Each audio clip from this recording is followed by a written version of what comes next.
process the question because I already know the answer, and I go through this so much. I think my question, it's a bunch of questions, kind of like where I am right now. I am starting to feel like maybe I'm so in sync that it comes so natural to me that when it happens, I automatically want to reject it because I guess where I am here, there's a lot of questions that have been answered for me this month, May alone, completely. Like, I'm entirely blessed. Everyone does their little things in the morning. I can't sit still for 10 seconds. So I don't say thank you all the time, you know what I mean? But yet, I keep getting, and I keep sinking deeper, and I keep finding things out about myself. And like these tools that you would tell me to do, sometimes they just happen instinctively. This comes super natural.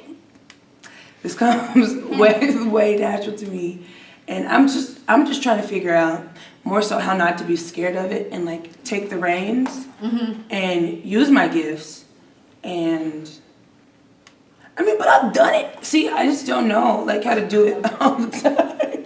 I really don't know how to do it I'm not centered all the time. And I'm very intimidated because they keep giving me skills. They keep putting me deeper into myself. Like last night when I messaged you.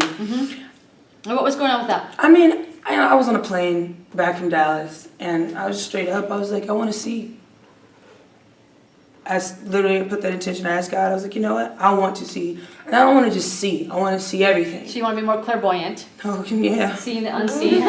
So Symphony wants to open up her clairvoyance. Well, so this is my problem. If you really think so, if you really want to, okay. Okay. Well, this is literally my problem.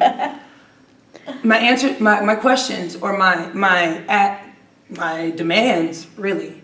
This is why it's weird to me, because I'm not really asking out of like, I'm kind of demanding certain things and questions. I get them very fast within a week's time. Actually within an hour's time, I was on the plane, looking out at the sky. What high frequency than to be in the freaking sky? Right, you know? super great. So to do it. I was just like, I want to see, and then what did you see? Well, last night I was very, very scared. I was seeing stuff all day, and then my friend made a comment about, well, do you think you'll be able to see things at night? And I was like, I don't know, I probably shouldn't have problems with it. And I saw a few energy. It's actually easier to see things at night.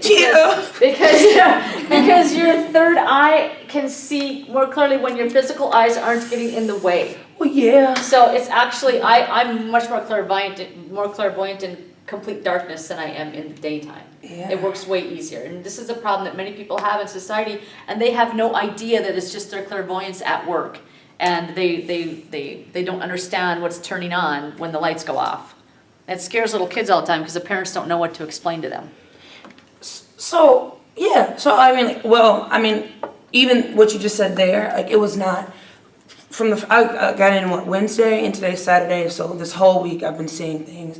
And like not what?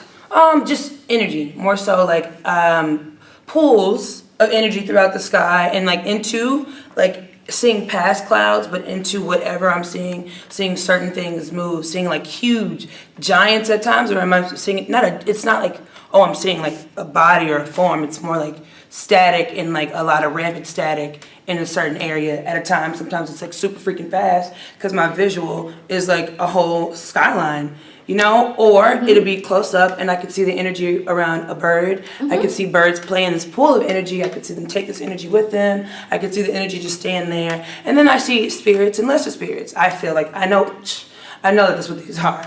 And so throughout the day time, they would come, and if I didn't want them to be there, they'd go, because I am a very scary person. You mean a fearful person? I'm a very fearful. That's a hard word to say. Fearful. I'm a very fearful person because I'm just so blessed. I'm a little. The cart is way before the horse. I'm in these AP classes, and I haven't even passed my prereqs.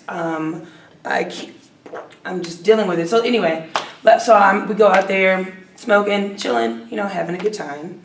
Then there's this being, like all the other beings, it's just, at first it's this fear of kind of energy, almost like reflections, like what light would look like if it's reflected off something, but not so bright. It's just there, and like it's very like warm, and then all of a sudden, because it noticed me, notice it, so it stops, and now it's there, and it's not like the lesser spirits that I saw during the daytime. It's there. It's so powerful that its outline was, I could see the outline, and at this point, I'm not. I was so scared. I was not, but it wasn't like a fearful, like I'm afraid. It was more like, this is so, the fears of the unknown. I don't know what this is. Exactly. That's the elders just way I jumped over to you. They said the fears of the unknown. Yeah. Yes. And it's like, nobody mattered in that moment because all I was seeing was. Hold on, one thing. The elders just said something before I forget.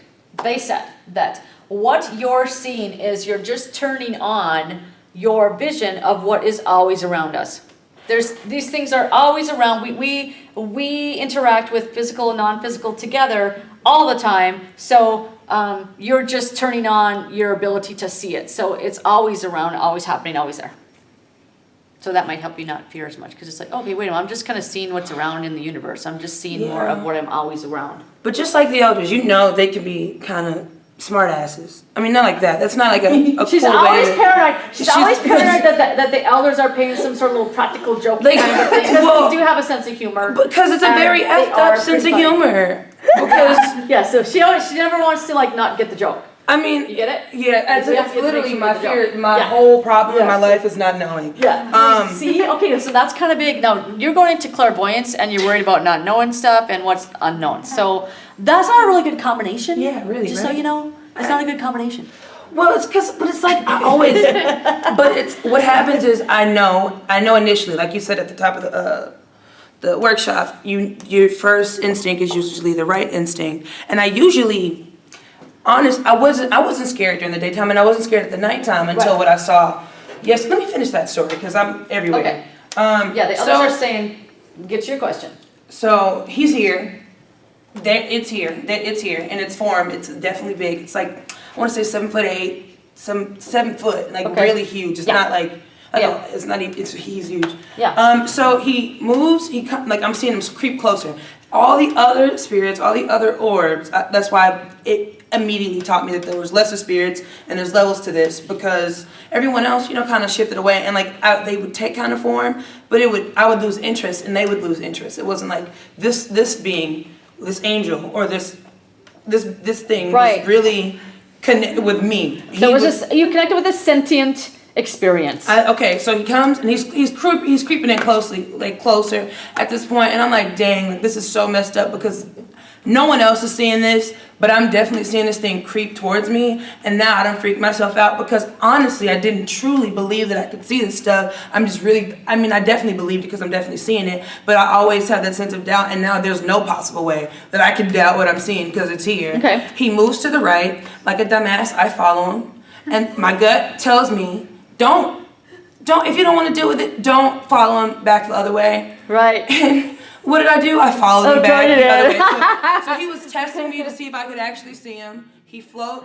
and when he's flowing, at this point, he's like at the rail. And I'm on the 21st floor, like I'm in the sky, like he's at the rail, flowing this way, and then the scariest part is when he like lifted up. So now he's up, and I'm sitting down, and it's as if he's looking down at me, and I'm just like, looking up at him, and it was a very humbling experience because I went into this clairvoyance, wet behind the ears, not really knowing or caring or like paying attention to my frequency, because as an empath, I automatically jump to the lowest frequency because that's who I am, and I'm not trying to, but I am very, very, very sensitive. Like, I know you probably can feel it. There's so much energy in this room, I literally cannot be still. Like, and so unfortunately right now in my life, I fine tune to the negative frequency, and so that's what I'm going to attract. Because you gave me the knowledge of knowing you attract what you put out. So also knowledge sucks, man. Like,